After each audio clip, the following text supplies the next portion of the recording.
Another great question.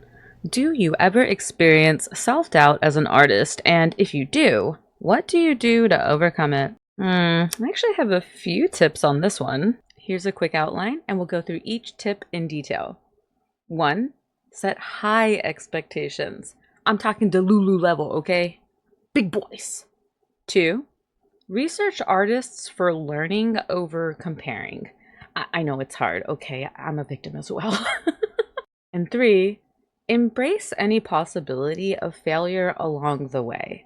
I warmed y'all up, you see, because that last one, it's really tough. Starting with tip number 1, set high expectations. I think people are actually onto something with the modern day saying, Delulu is the Salulu.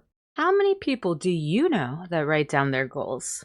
And I'm not just talking about to-do lists. In my close circle, less than 10% of my acquaintances, family, and friends write down their goals.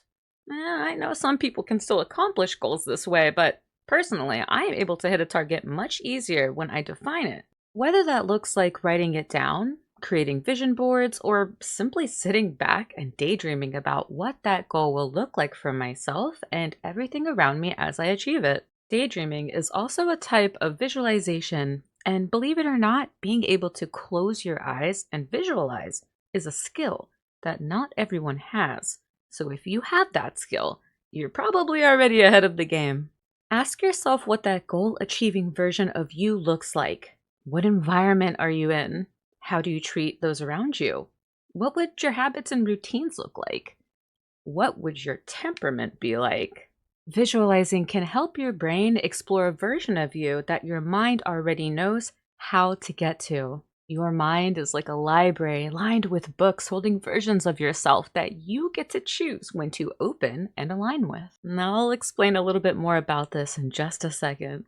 My second tip is to only research other artists or creators to learn and not to compare. Once you find yourself subconsciously scrolling through other people's creations and you start comparing in a way that makes you second guess your capabilities, it's time to put it down. Go scribble on some paper, read a book, do jumping jacks, do whatever you have to do to just shake that off, because someone else's success is not relative to your current position in your life and your story. You are exactly where you are meant to be, as are they.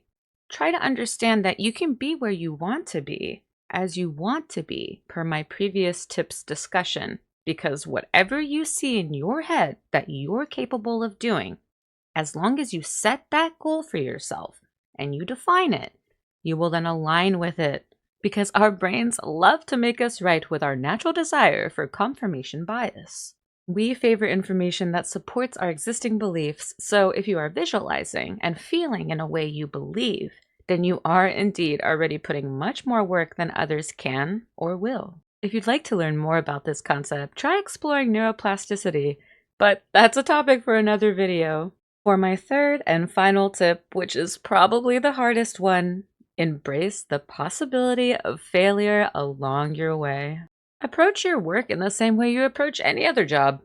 Stay open and accepting of what is expected, but then, as the environment, our bodies, the project, and any external situations that impact the task arise, we make it work with what we've got. That's exactly how you have to treat your art sometimes. It's important to try things that you know you might not like when exploring creative mediums, such as a hobby you're in fear of being bad at. In these journeys, if we do fail to enjoy that alignment, we will succeed in aligning with our natural self much easier.